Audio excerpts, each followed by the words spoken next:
I stood at the kitchen table, a photograph in my hand, Lily, my wife of 30 years, laughing in my brother Jackson's arms. That smile, once mine, cut me deeper than any blade. When I told her I knew, she only shrugged. "You shouldn't care." I smiled back, handed her an envelope, and walked away. Her scream as she opened it still echoes in my memory. That night, I promised myself justice, and nothing would stand in my way until I found myself at a corner table in a dimly lit restaurant, the clink of glasses and murmured conversations pressing in like a fog. Rain streaked the windows, bending the neon glow of downtown Portland. I tapped the stem of my wine glass, waiting for Lily. Later than usual, but I still gave her the benefit of the doubt. 30 years of marriage will do that. Foolish, perhaps. Then I saw them. In a booth across the room, beneath a tired sconce, Lily leaned toward Jackson. Her hand rested on his arm, her laugh sharp and bright, cutting straight through the hum of the restaurant. My brother, slick grin, tailored jacket, tilted closer, whispering words that lit her eyes with a spark I hadn't seen in years. I froze. The glass shook in my grip, a drop of red spilling onto the white tablecloth, blooming like blood. I had come to surprise her, to save one more evening after another long shift. Instead, I was the one left gasping, my chest tightened, each breath a battle against the truth forming before me. Maybe they were only catching up, I told myself. Jackson had always been charming, the brother I bailed out of debts, the one I trusted most. But Lily's fingers lingered too long, her smile too tender to be innocent. Then her voice sliced through the haze. "Oliver," she'd seen me. Her face shifted instantly, from delight to something colder, harder, like a mask snapping into place. I still remember that night with a clarity that chills me. Jackson leaned back in the booth, his arms stretching lazily, adjusting his watch, a flashy piece that sparkled under the dim restaurant lights. It was the kind of watch I'd never allow myself to buy, too indulgent, too loud for a man who believed in living modestly. For him, though, it fit perfectly. He'd always carried himself like the world owed him something, and maybe, in his eyes, it did. When I spoke her name, my voice surprised me with its steadiness. Lily, just that, her name. Simple, but loaded with everything I couldn't bring myself to say. My wife of 30 years, the woman who once filled my days with warmth and laughter, sat across from him. She slid gracefully out of the booth, smoothing the folds of her dress as if nothing were wrong. As if this were just another evening out. "Oh, it's just Jackson," she said lightly, her tone casual, dismissive even. "You know, catching up?" She wouldn't meet my eyes. Her gaze darted sideways, a tell I should have recognized long ago. I had ignored it too many times, brushed it off as nerves or stress or anything but what it truly was. "Catching up," I echoed, each word carrying the weight of years I suddenly questioned. My eyes shifted to Jackson and he gave me that smile, too broad, too practiced, all teeth and no warmth. "Good to see you, Oliver." "Been a while," he said. His voice was smooth, but beneath it I could hear the arrogance, the satisfaction. I nodded, but the words stuck somewhere deep in my chest. My throat tightened, and the walls of the restaurant seemed to close in. The air was thick with garlic, wine, and betrayal. My chair scraped against the floor as I stood, the sound louder than it should have been, slicing through the hum of conversations around us. "I'll let you get back to it," I managed. My voice was colder now, clipped, final. "Oliver, wait!" Lily's voice followed me, sharp with panic, but I didn't turn. The wine glass on the table caught my eye as I left, a dark red stain bleeding into the white linen. It looked almost deliberate, a silent accusation, as if even the table itself couldn't hold the weight of their lies. Rain greeted me the moment I pushed through the door. It struck my face in cold, sharp bursts, soaking into my thin jacket and chilling me to the bone. I welcomed it. The storm outside felt more honest than the storm inside. As I moved toward my car, I glanced down at my watch, its hands frozen at 7:43. A broken thing, useless, mocking me in its stillness. Time, it seemed, had stopped in that very moment. Inside the car, I turned the key and the engine hummed softly. But I didn't move. I just sat there listening to the rain hammering the windshield. Each drop felt like a question I wasn't ready to answer. How long had this been going on? Had I been blind all these years, or had they simply been that skilled at deception? My hand brushed against an old envelope lying on the passenger seat. I had forgotten it was there. Its edges were worn, its weight heavier than paper should ever be. I picked it up slowly, my heart pounding in my chest, already knowing that whatever was inside would change everything. A gift from Lily years ago, a love note tucked inside. Now it felt like a relic from a life that no longer existed. I gripped the steering wheel, my knuckles white. I'd built everything for her, our home, our life. And Jackson, the brother I'd carried through his failures, sat there with her, laughing. The image burned, but doubt nodded at me. Was it just a moment or something more? I needed to know. I needed to remember who we were before this. The rain hadn't stopped, hammering the roof of our house in Portland's quiet suburbs. I sat in the dark living room, the only light coming from a flickering lamp that Lily always hated. A photo album lay open on my lap, its pages heavy with memories I wasn't sure I wanted anymore. The restaurant scene replayed in my mind. Lily's laugh, Jackson's smirk, the wine staining the tablecloth. My coffee had gone cold, but I didn't care. I flipped a page. There we were, younger, standing outside our first home, a cramped bungalow we'd painted ourselves. Lily wore my old flannel, grinning as paint speckled her cheeks. I'd worked double shifts to afford that place, coming home to her laughter, her warmth. When had that changed? When had her smiles turned sharp, her words clipped? Another photo. Our wedding. Her veil catching the breeze. I promised her everything and I tried. Nights at the office, crunching numbers to buy her the diamond earrings she wanted, the bigger house she deserved. She'd thanked me, her arms around my neck. But over time, those moments faded. "This life's so small, Oliver," she'd said once, staring out our new bay window. I thought she meant the view. I turned another page and a letter slipped out, its edges yellowed. Her handwriting, one so familiar, stared back. "Oliver, you're my hero always." The words stung, a cruel contrast to the woman who dismissed me tonight. I crumpled the paper, its faint perfume, her perfume, clinging to my fingers.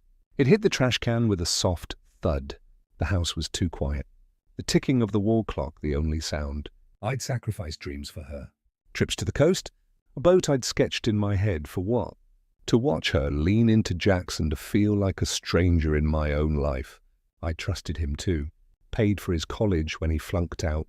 Lent him money when his sure thing deals fell through.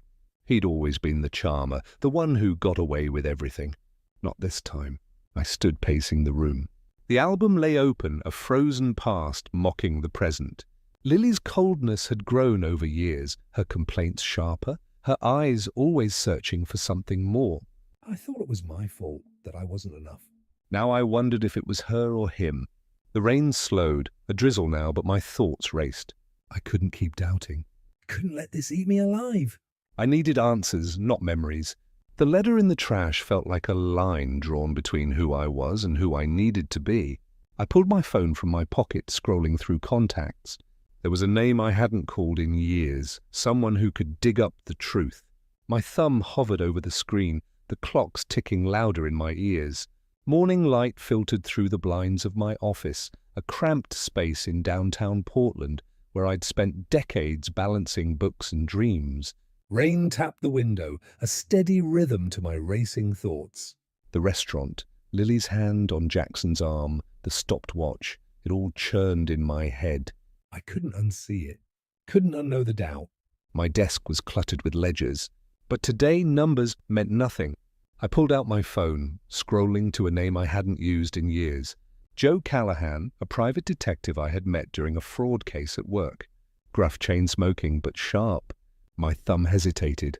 Calling him meant crossing a line, admitting I didn't trust my wife, my brother.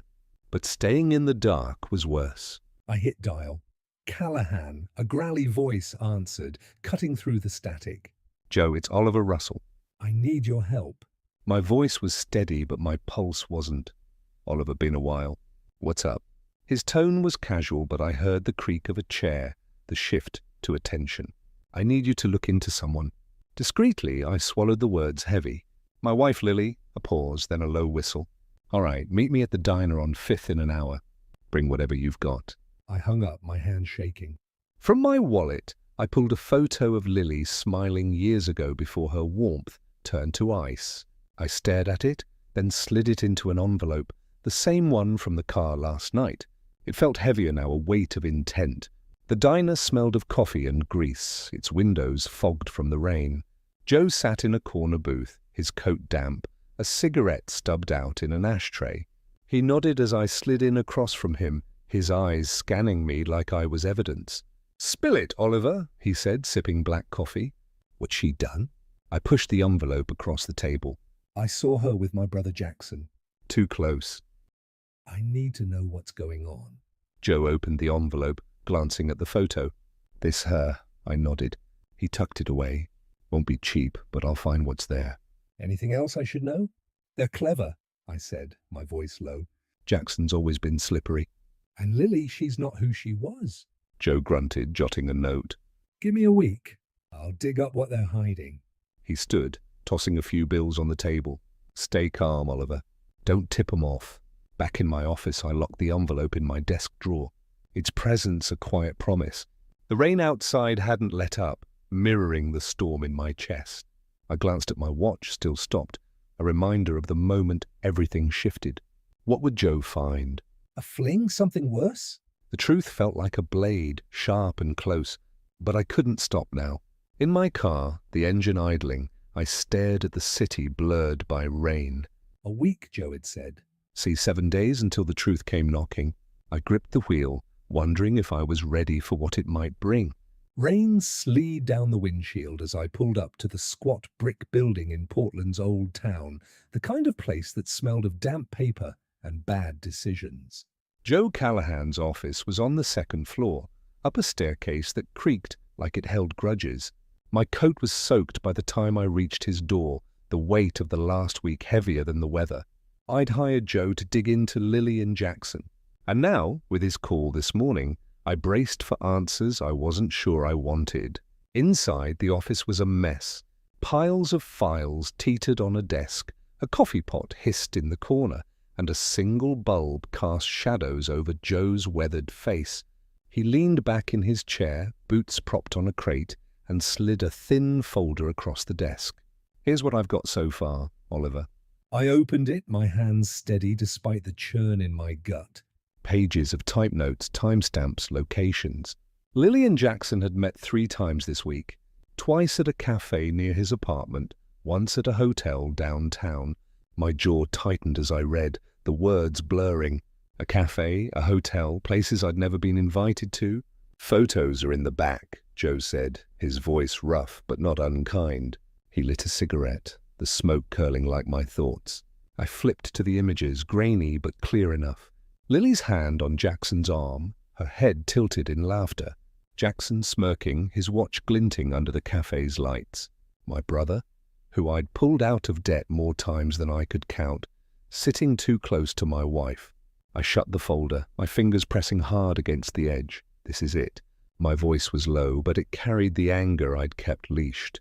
Joe shrugged, exhaling smoke. It's a start. They're careful, but not careful enough. I can keep digging, but he paused, tapping ash into a tray. There's something else. Not in the report yet. Jackson's got dealings that don't add up. Might be bigger than an affair. Bigger, Howell. I leaned forward, my pulse quickening. He waved a hand. Give me a few days. It's murky, but it could be trouble. His eyes met mine, steady. You sure you want the whole picture? I nodded, though my throat tightened. Everything, no matter what? Joe grunted, jotting a note. All right, I'll call when I've got more. He stood, signaling the meeting was over. I tucked the folder into an old envelope, the same one from the car, now a vessel for my unraveling life, and left, the rain colder against my skin. Back home, the house was dark. Lily out somewhere she hadn't bothered to mention. I sat at the kitchen table, the envelope in front of me, its contents a quiet indictment. The clock on the wall ticked, each second a reminder of time slipping away. I'd paid for Jackson's apartment, his second chances, and this was my reward. Lily's laughter in those photos cut deeper than her lies, but Joe's hint about Jackson's dealings lingered, a shadow I couldn't shake. What else were they hiding? I needed to know, and soon the rain had turned to a drizzle by the time I reached Joe's office again, 3 days after our last meeting. Portland streets glistened under grey skies, the city as restless as I was. My hands gripped the steering wheel, the envelope from last time now heavier with what I'd read. Lily and Jackson meeting in secret, laughing like I didn't exist. Joe's call this morning had been brief. Got something you need to see? I wasn't sure I was ready, but I parked and climbed the familiar creaky stairs. Joe's office hadn't changed. Same clutter, same stale coffee smell, same dim light that made everything feel like a confession. He didn't waste time pushing a new folder toward me as I Saturday. "Take a look," he said, his voice gruff, a cigarette already burning between his fingers. I opened it and the first photo hit like a punch. Lily and Jackson in his car, her hand on his, their faces close, caught in a moment that wasn't meant for me. Another shot, them outside a hotel, Jackson's arm around her waist. My chest went cold, each image carving away the last of my doubts. 30 years of marriage reduced to grainy proof of betrayal. "There's more," Joe said, watching me. "Jackson's not just playing your wife. He's got something else going on. Something that could burn him bad." I looked up, my fingers still on the photos. "What is it?" Joe leaned back, exhaling smoke. "Not sure yet. Looks like he's mixed up in some shady deals. Money moving where it shouldn't. I'm close, but it's tricky. If I'm right, this could ruin him." He paused, his eyes narrowing. "You want me to keep pushing?" "Yes," I said, my voice flat but firm. "I need it all," he nodded, scribbling something on a pad. "All right, but this kind of dirt, it's not just personal, could be dangerous." He slid the photos back into the folder. "You're holding dynamite, Oliver." I tucked the photos into the envelope, its edges worn from handling. My hands trembled, not from fear, but from a rage I hadn't let myself feel until now. Lily's smile in those pictures wasn't the one I'd loved. It was calculated cruel. And Jackson, who'd mock my boring job while I bailed him out, had crossed a line I couldn't forgive. I left Joe's office, the rain picking up again, drumming on my hood as I drove home. The envelope sat on the passenger seat, a silent partner in whatever came next. At home, I spread the photos on the kitchen table, each one a wound, but also a weapon. Joe's warning about meals deals echoed. What was he hiding? Something worse than an affair. I poured a coffee untouched and stared at the images. The clock ticked steady as my mind turned. I wouldn't confront them. Not yet. I needed a plan, something sharp enough to cut through their lies. Rain streaked the windshield of my parked car, the streetlights casting fractured reflections across the glass. I sat in the quiet of Portland suburbs, a block from home, the envelope with Joe's photos on the seat beside me. The images burned in my mind. Lily's hand in Jackson's, their shared laughter, a betrayal sharper than any knife. But Joe's warning about Jackson's deals had shifted something in me. This wasn't just about an affair. There was more, and I'd find it. I pulled a notepad from the glove box, my pen scratching quick. Deliberate notes, photos, proof, timing. A scandal would be easy. Storm in, shout, watch them squirm. But that was weak, fleeting. I wanted justice, not chaos. Something that would hit them where it hurt. Something they couldn't dodge. My breath fogged the air. The car's heater long since dead. The clock on the dashboard read 11:17 p.m. Each tick a reminder that time was mine to wield. I flipped through the photos again, my fingers cold. Lily's smile, once my anchor, now mocked me. Jackson's smug grin, the same one he'd worn when he borrowed money he never repaid, fueled my resolve. They thought I was predictable, a dull accountant they could outsmart. They were wrong. The envelope felt heavier, its contents a map to their downfall. I scribbled another note. Anniversary. Our 30th was weeks away. A date Lily had already planned to celebrate with a dinner at home. She'd invited Jackson, of course, her family excuse thin as the rain outside. That dinner could be my stage, a moment to turn their lies against them. But how? The photos were a start, but Joe's hint at Jackson's secrets promised something bigger. I needed that piece, something undeniable. I tucked the envelope into the glove box, its presence, a quiet vow. My mind raced, piecing together fragments. Jackson's greed, Lily's cold ambition. They built this betrayal together. I'd been their fool, but no longer. The plan forming in my head was risky, a tight rope over a chasm, but I'd walk it. I had to. The rain eased, leaving only drips on the windshield. I started the car. The engines hummed, steadying my pulse. As I pulled into our driveway, the house loomed dark. Lily asleep or out. The clock in the hall would be ticking when I walked in, counting down to the anniversary. I'd use every second, every scrap of proof to build something they couldn't escape. My hand rested on the glove box, the envelope inside a promise of what was coming. The dining room glowed with candlelight, the table set with china we hadn't used in years. Rain pattered against the windows of our Portland home, a soft drum beat to the tension coiling in my chest. I adjusted my tie, the mirror reflecting a man I barely recognized. Grey hair, steady eyes, a stranger to the fool who trusted Lily for 30 years. Tonight was our anniversary, a milestone she'd insisted on celebrating, and I played along, knowing this was my stage. Lily swept in, her burgundy dress clinging to her like a second skin, her smile as polished as the silverware. "Everything looks perfect, Oliver," she said, her voice honeyed, but her eyes flicked to the door. Jackson was coming, of course, her family excuse as thin as the mist outside. I nodded, my face a mask, and poured the wine, watching her every move. The clock on the mantel ticked, each second a countdown. I'd spent weeks building my plan, the envelope of evidence hidden in my office. But tonight wasn't for confrontation. Not yet. I needed to see how far she'd go. We sat, the air thick with her perfume and my suspicion. She raised her glass, her bracelet glinting to us, she said, her tone of performance. 30 years of love. 30 years, I echoed, my voice low, my eyes locked on hers. Her hand trembled just for a moment as she set her glass down. Then I saw it, her other hand slipping to her lap, clutching something small, powdery.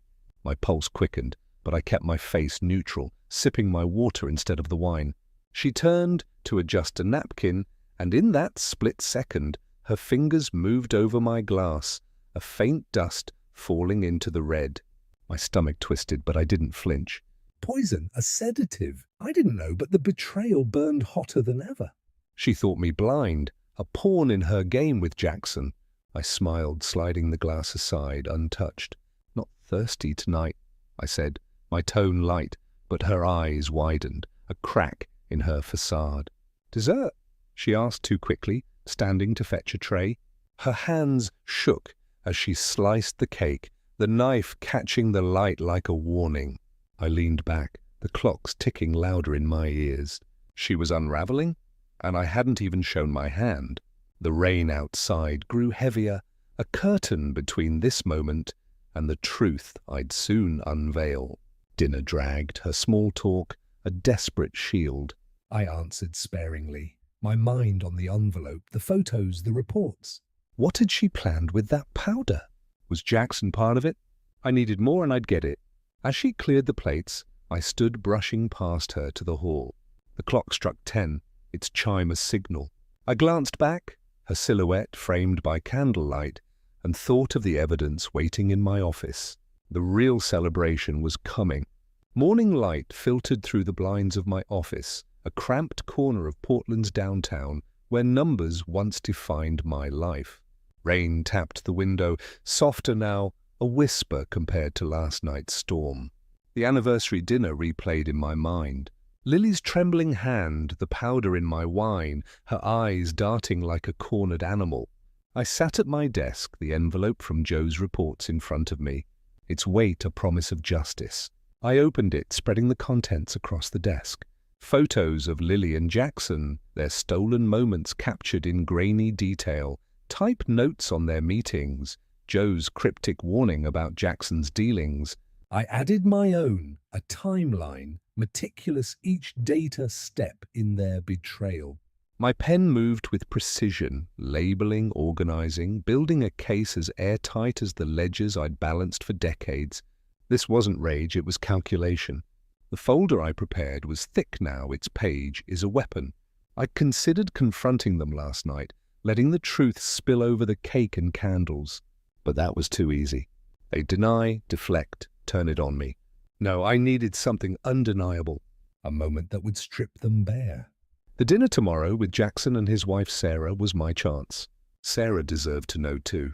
She'd been as blind as I was. I picked up the phone, dialing her number. "Sarah, it's Oliver," I said. When she answered, her voice hesitant. "Can you come to dinner tomorrow at our place?" "It's important." A pause then.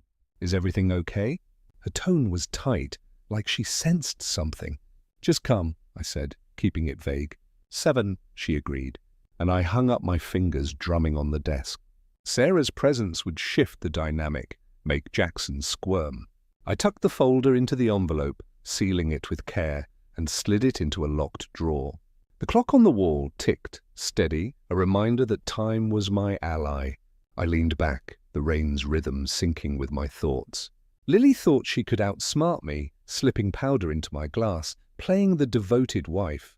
Jackson, with his slick charm and shady deals, thought he was untouchable. They'd mocked my quiet life, my steady job, but they'd underestimated me. This folder, this plan, was my answer. The office felt smaller, the air heavy with purpose. I stood, grabbing my coat, the envelope's absence in my hand, a silent vow. Tomorrow I'd bring it to the dinner. Let its contents speak when the moment was right. As I locked the door, the clock showed late afternoon, the rain a faint drizzle now. I stepped outside, my mind already at the table, picturing their faces when the truth hit. The dining room was a stage, its long table set with crisp linens and gleaming glasses, the scent of roasted herbs mingling with the damp air from the rain outside. I moved through our Portland home with purpose, arranging plates, pouring wine, each action a step toward the reckoning. Tonight wasn't just dinner. It was the moment I'd been building toward the envelope in my jacket pocket, a ticking bomb. Lily, Jackson, and Sarah would be here, and I was ready. Lily entered first, her heels clicking on the hardwood, her smile as brittle as the autumn leaves scattered outside. "You've outdone yourself, Oliver," she said, her voice too bright, her eyes avoiding mine. I nodded, watching her adjust a napkin, her fingers restless. She didn't know I'd seen the powder last night. Didn't know the folder in my office held her secrets. Jackson arrived next, his laugh booming as he shrugged off his coat. "Oliver, you old dog." Pulling out all the stops, he said, clapping my shoulder. His eyes, though, scanned the room, lingering on Lily a beat too long. I poured him wine, my face neutral, the envelope's weight grounding me. Sarah followed, her face pale, her greeting quiet. She clutched her purse like a lifeline, her gaze flickering to Neil, then away. We sat, the clock on the mantel ticking, its rhythm a pulse beneath the small talk. Lily played hostess, her laughter forced, her hand brushing meals as she passed the bread. Sarah barely spoke, her fork scraping her plate, her eyes darting between them. I watched it all, my silence deliberate, my wine untouched. The rain outside drummed, a steady backdrop to the tension coiling tighter. "To family," Jackson said, raising his glass, his grin wide but his voice sharp, "and to Oliver for hosting us." "Family?" I repeated, my tone even, my eyes on Lily. She froze, her glass halfway to her lips, then forced a smile. Sarah's hand tightened on her napkin, her knuckles white. The moment hung heavy, the clocks ticking louder in the pause. Lily broke it, her voice high. "Oliver's always been good at bringing us together, hasn't he?" She reached for my hand, but I pulled back, pouring more wine instead. Jackson chuckled, oblivious. But Sarah's eyes met mine, questioning, afraid. They didn't know what I held. Didn't know the folder's contents. Photos, reports, proof, waited to unravel them. Dinner stretched, each bite a countdown. I stood to clear a plate, my hand brushing the envelope in my pocket. It was time. I set it on the table, its plain surface drawing every eye. But I didn't open it, not yet. Dessert soon, I said, my voice calm, my gaze sweeping over them. The clock struck 11, its chime cutting through the silence. Lily's smile faltered, Jackson's jaw tightened, and Sarah's breath caught. I sat back, the envelope untouched, my mind on the moment I choose to strike. The dining room was a pressure cooker, the air thick with unspoken truths and the sharp tang of wine. Rain battered the windows of our Portland home, a relentless rhythm matching the pulse in my temples. Lily's forced laughter cut through the clink of silverware. Jackson's jokes landed flat, and Sarah's silence screamed louder than words. I sat at the head of the table, the envelope in my pocket a burning weight, my comma mask honed over weeks of planning. The clock on the mantel ticked, each second a step toward the edge. I stood abrupt, my chair scraping the hardwood. All eyes snapped to me. Lily's wary, Jackson's guarded, Sarah's fearful. My hand moved to the folder of photographs I'd kept hidden, tucked beneath a napkin. I didn't speak, didn't need to. The pictures spilled onto the table, a cascade of betrayal. Lily and Jackson in a cafe, her hand on his outside a hotel, his arm around her waist in his car, their faces too close. The images landed like blows, silencing the room. Lily froze, her glass trembling, wine sloshing over the rim. Jackson snatched a photo, his jaw tight, his charm crumbling. Sarah's hand flew to her mouth, a choked sob escaping. I watched them, my face stone, my heart a furnace.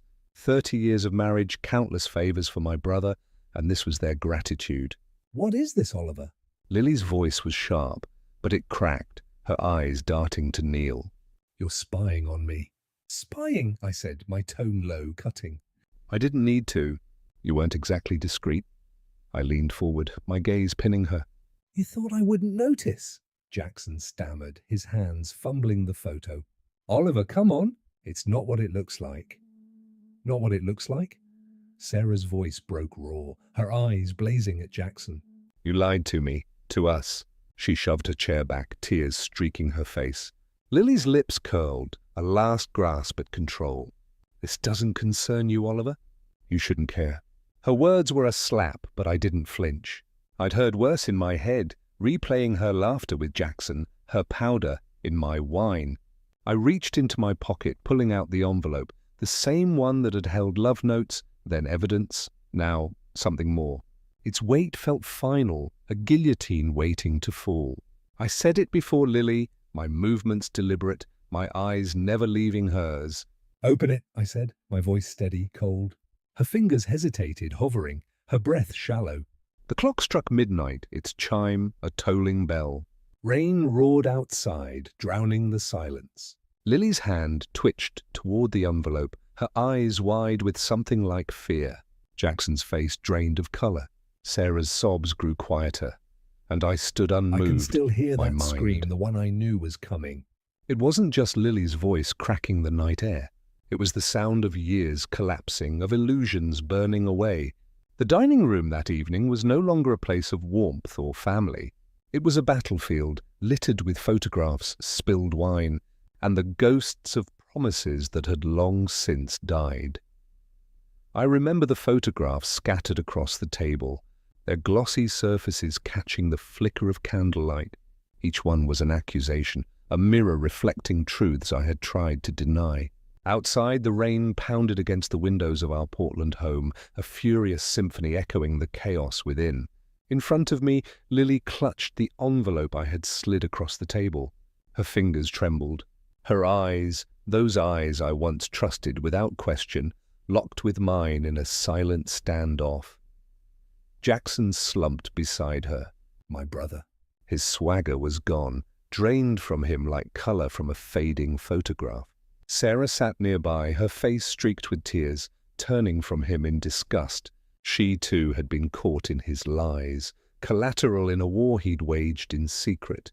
The clock on the mantel ticked once, then stopped, as though even time refused to move forward until the truth was laid bare. When Lily tore open the envelope, the sound was sharp, like flesh tearing. A single document slid free. Its words were quiet but devastating, a bomb in black print. She read, her breath hitching, and then came that scream, raw, piercing, the sound of betrayal cutting through the storm outside. She dropped the page, and I didn't need to explain. The report spoke for itself, a medical record, damning and undeniable. Jackson had known. He had carried his secret recklessly, and in his affair with her, he had passed it on. "You knew!" Lily snarled, lunging at him, her nails raking down his arm. Jackson flinched, stammering excuses that crumbled in his throat. Sarah rose, her chair clattering to the floor. Her voice shook with rage. "You monster!" she spat at him before turning to me, her eyes filled with accusation. "Oliver, why didn't you warn me?" Her words pierced me, but I stood my ground. My voice was calm, final. "I warned you tonight." "You're free now, Sarah. We both are." Lily collapsed, clutching the report to her chest, her sobs ragged. "Oliver, please," she begged, her voice shredded by desperation. "We can fix this," but I had nothing left to give. Every lie was a choice. Every betrayal a decision. "You and Jackson chose this." My tone was ice, unyielding. Jackson lowered his head, gripping the edge of the table until his knuckles whitened. "Oliver," he whispered, broken now. "I'm your brother." "We're family." I looked at him, and for the last time, I saw the truth. "Family doesn't do this," I said. Then I turned away. The photographs cracked beneath my shoe as I walked out, a fitting end to their charade. Sarah followed, her footsteps sharp and quick, leaving Lily's screams and Jackson's silence behind. Outside, the rain drenched me, but it felt cleansing. The image of that stopped clock haunted me, a symbol of everything that had ended that night. In the days that followed, I began again. 6 months later, I stood in my new apartment overlooking the Oregon coast. The ocean stretched endlessly before me, its waves a steady rhythm against the shore, a stark contrast to Portland's endless storms. The apartment was small, boxes still half unpacked, but it was mine. Every corner was free of Lily's shadow, every breath untainted by Jackson's lies. The divorce papers had been signed with a hand steadier than I'd imagined. That signature was a line drawn between who I had been and who I was becoming. One evening, I unpacked a familiar object, the old clock from the dining room. The same clock that had stopped the night my marriage did. I wound it, and its tick returned, a heartbeat of renewal. I placed it on a shelf where it could watch over this new life, not as a reminder of what I'd lost, but of the time I had reclaimed. I had given up so much in those years. Trips abroad, dreams of a boat I once sketched in notebooks, a photography course I always said I'd take someday.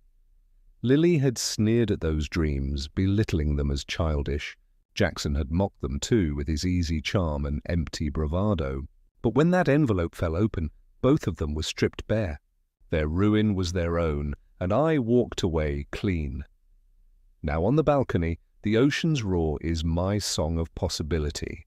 On the table lies a notebook filled with plans, a trip to Florence, a photography class, a life lived on my own terms. The envelope that once destroyed my marriage has long since been burned, its ashes carried off by the wind like the fragments of a life I no longer claim. The sun dips low, painting the waves in gold. I touch a postcard pinned to the wall. Florence, a city I'll soon see with my own eyes. Inside, the clock ticks steadily, a quiet promise. Justice wasn't loud. It wasn't the scream or the confrontation. Justice was this moment, this freedom, this peace. For the first time in decades, the horizon is open, and I am finally charting it for myself. I thought of the dining room, the photographs, the moment I reclaimed my dignity. Justice wasn't loud. It was this, standing here free. The clock ticked inside, steady, and I smiled, my fingers tracing a postcard from Florence I'd pinned to the wall. I'd be there soon, the first of many journeys. The ocean whispered, endless, alive. I leaned on the railing, my shoulders relaxed, my mind clear. The future was open, a horizon. I chart myself. I turn back inside. The clock's rhythm, a quiet promise. My thoughts already on the road ahead where no one could betray me again. If you like this story, please like this video, subscribe to the channel, and share your impressions of this story in the comments. To listen to the next story, click on the box on the left. Thank you for watching.